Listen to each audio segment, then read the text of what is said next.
equity inclusion, one of the series is My Race is Not a Costume.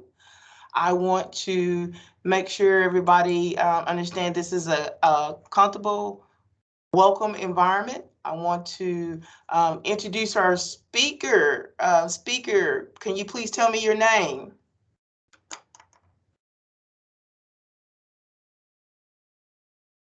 I think our speaker is still on mute.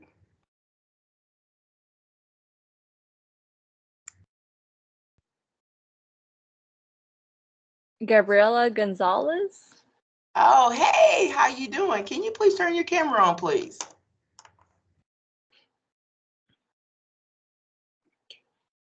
Hey, Gabrielle, how you doing today? I'm good. How are you? All right, I got a couple questions I want to ask you if you don't mind. Um, what is your race? Hispanic. Hispanic, okay.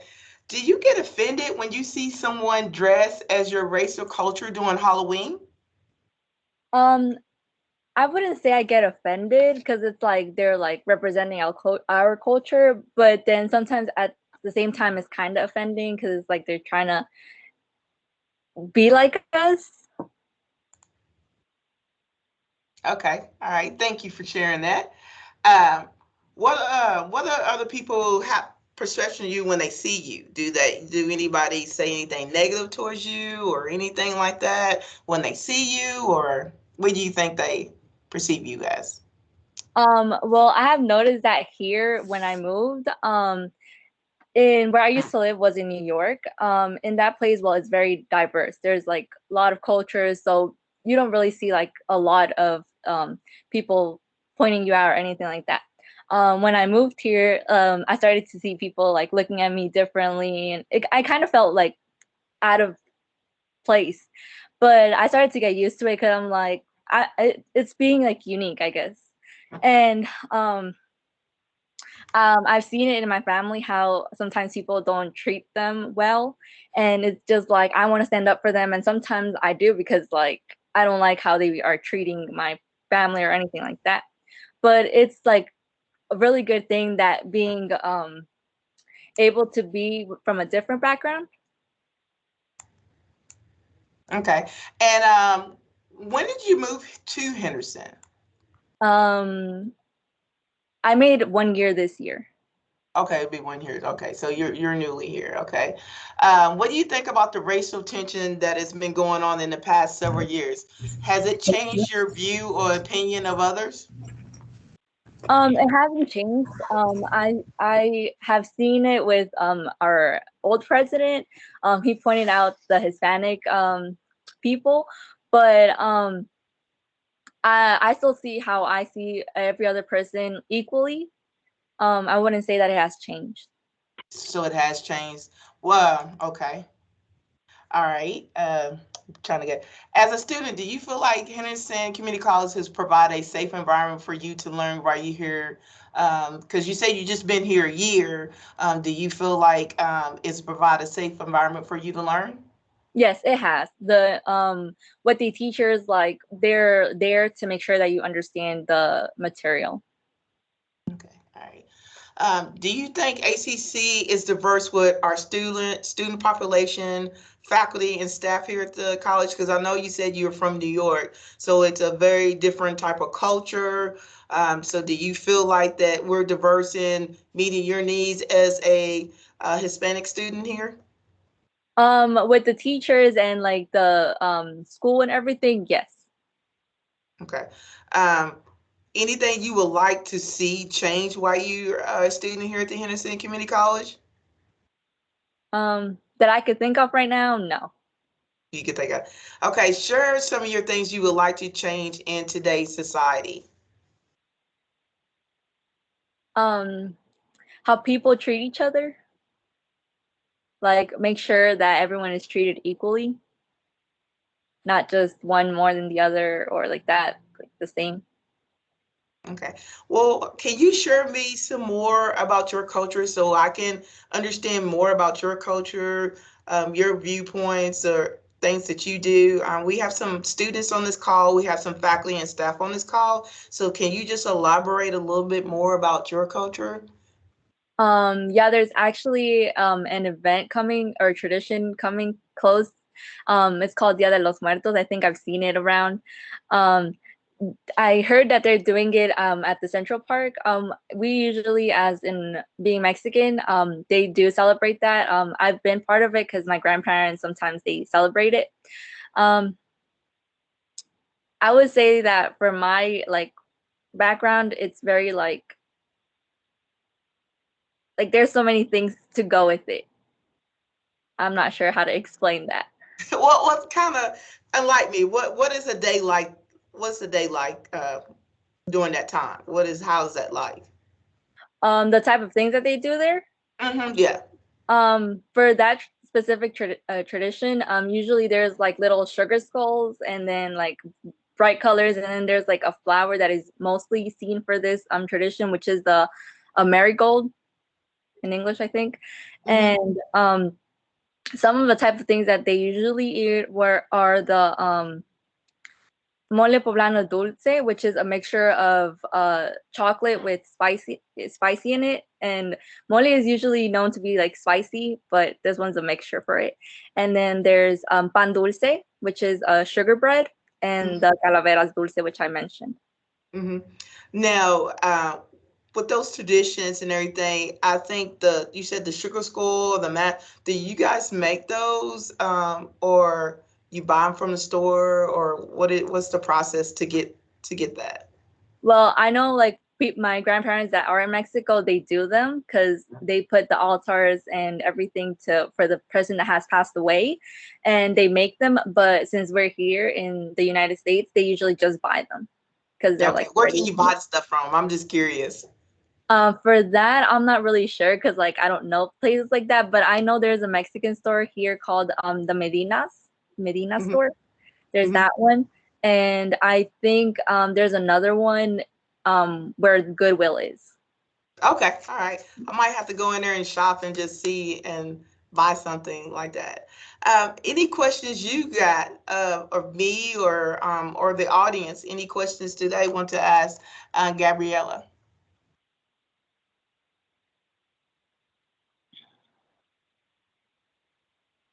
Not everybody unmute their mic at once.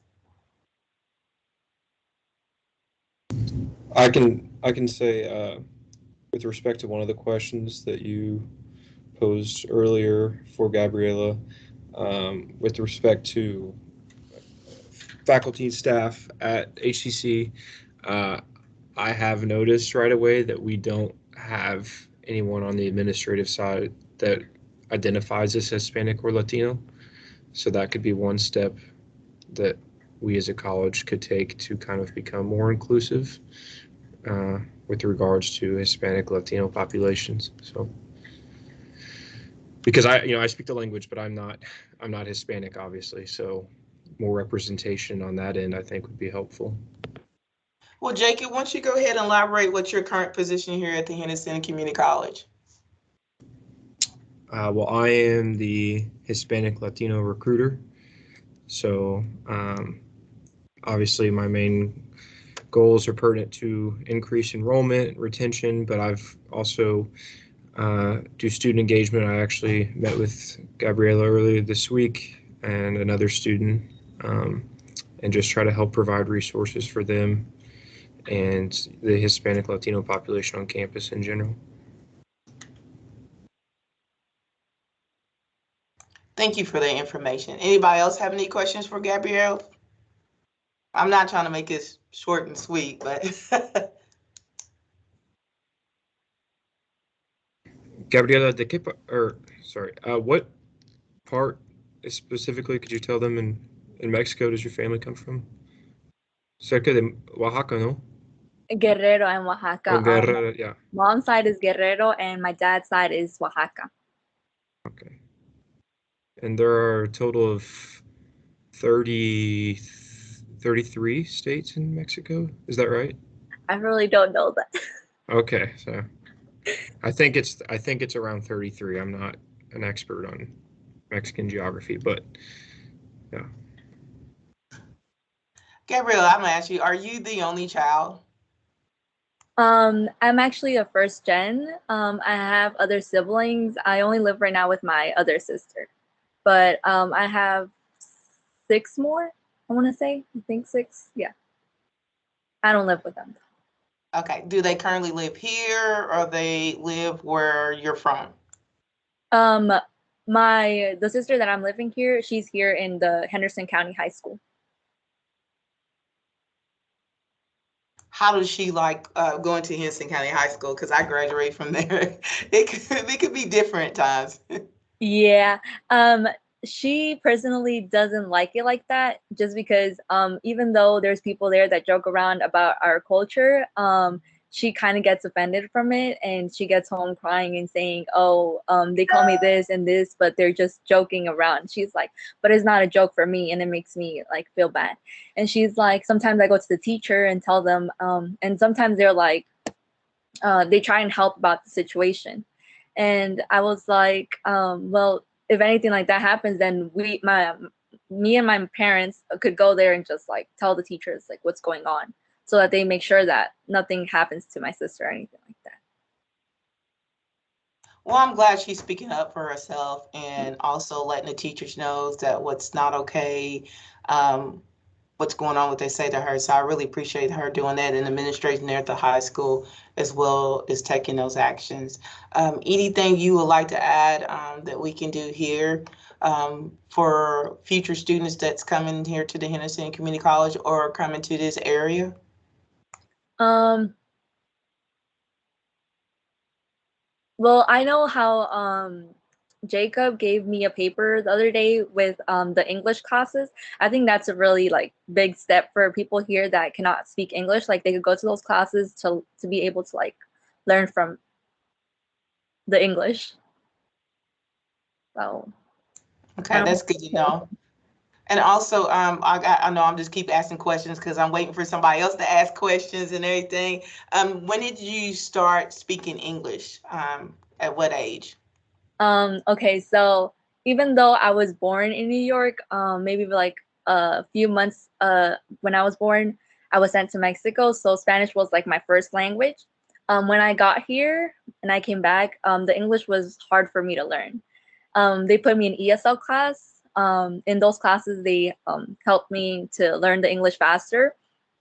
It was a big like thing for me because like it was hard to speak English and Spanish at the same time. And then how I mentioned before, being a first gen, and then sometimes my parents not knowing some things in English, and then being like the first one, I have to be there and translate the stuff and make sure that what I'm saying is what they're telling me. And now when something like that happens, I go and I translate for them or anything like that. Yeah, because that's what I was going to ask you. Do you feel like sometimes you're a translator for your parents? So when you're at home, you basically you speak Spanish when you're home because it makes it easier for them to understand and communicate. And then when you go back home, technically, well, you're from New York, but when you go back to where your family's from, do you feel like it's hard for you to go back to speaking Spanish? No, not really. When I go to Mexico, okay, so like being Mexican here, people see you different. And then going to Mexico as well, they see you different because they're like, oh, sorry. They're like,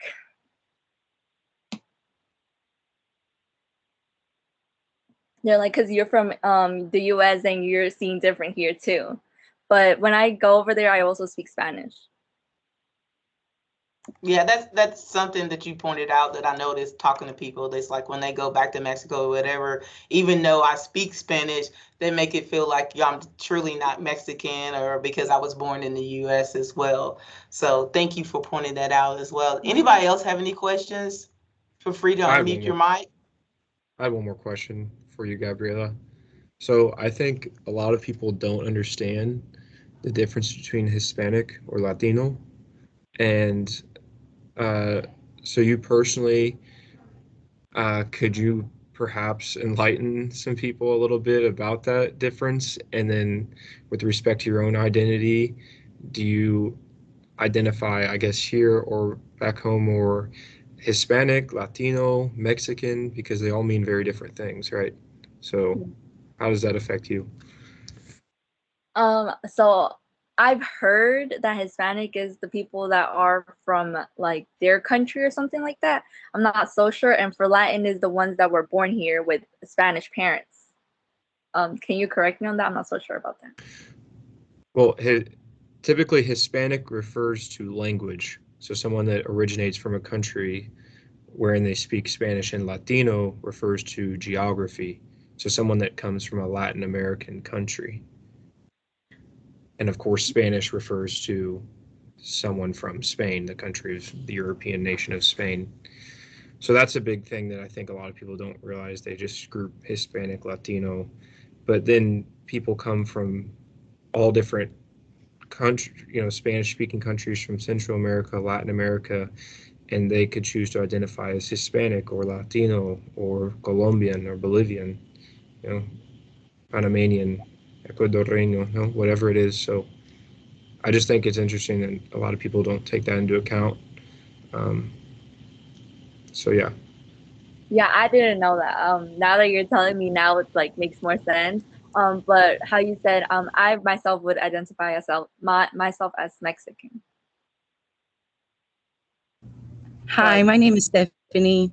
I'm Hispanic or Latino. And I just wanted to say, like, about the Hispanic and Latino, a lot of people think that being Spanish is one type, like you're just from Mexico. And it's like he was saying, there's a lot of different type of Latinos, like Hondureños and Guatemalan, Puerto Ricans and Colombians and stuff like that. And I think that a lot of controversy is brought up, like when you go to clarify that just because you're Latino doesn't mean you're just like Peruvian, like Peruvian or Mexican.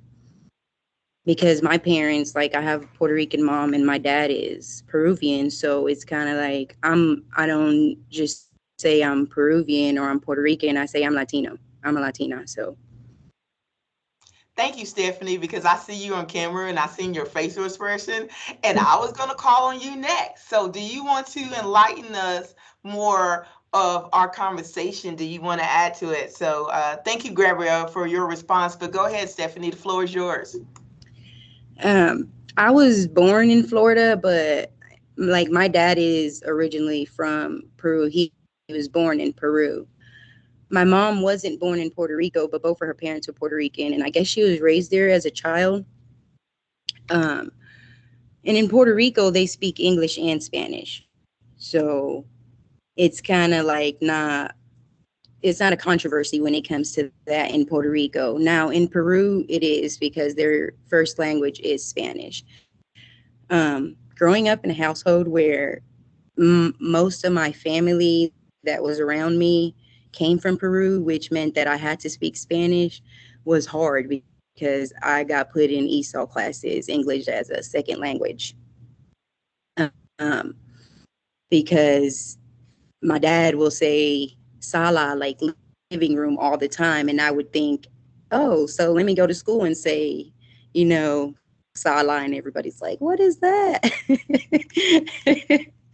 So during high school, a lot of my electives were taken away, and in middle school, so I can take English as a second language, which kind of sucked because people when I said, oh, I'm from here or I'm from Florida, people automatically thought, oh, then, why is she in an English as a second language class? But when you have parents or a family that don't speak it, you like get confused. Now, as far as like traditions,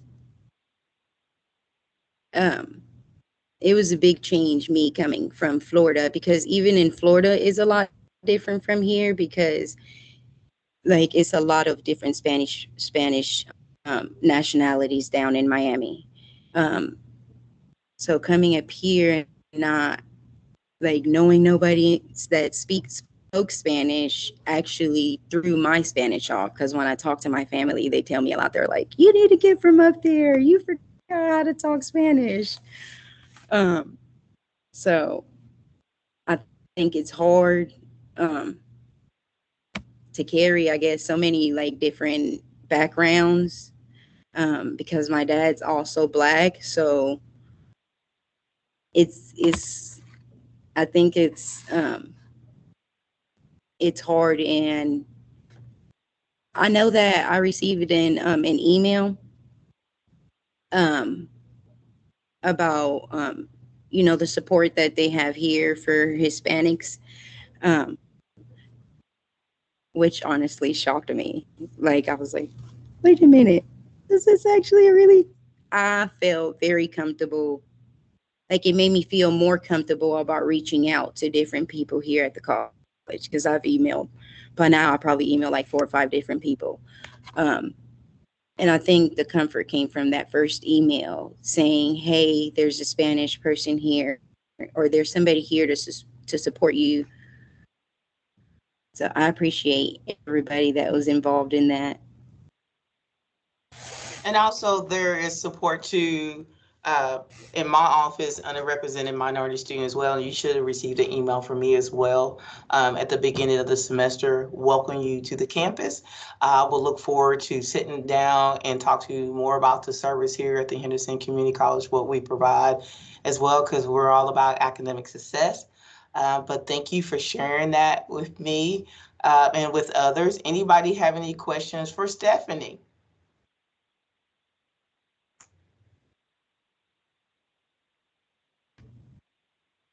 And you pointed out with race, is one of the things I share with a couple people. My daughter is biracial. And so when she was young, you know how you fill out the boxes, you check the boxes of what race she was.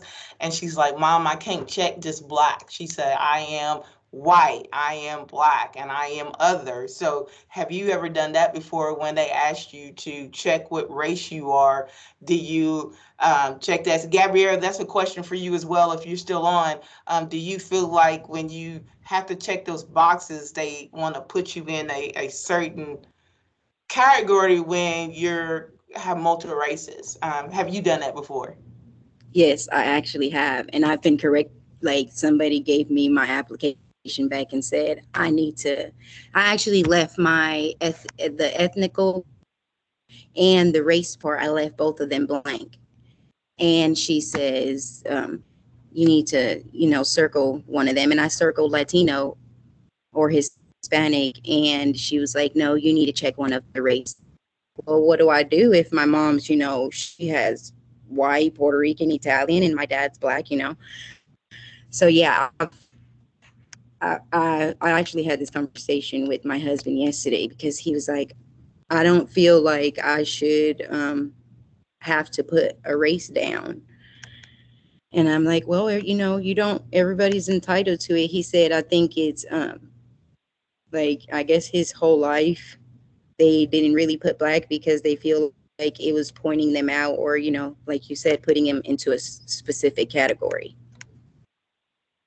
Yes, I agree. And first I was like, oh, you need to pick a race. But then when I got to talking to her in a deeper conversation, I understand that society puts us in a certain race category, and it's not fair because you have multiple races to make who you are. So thank you for sharing that as well. Anybody else have any questions that they would like to ask before we um, end our session for today?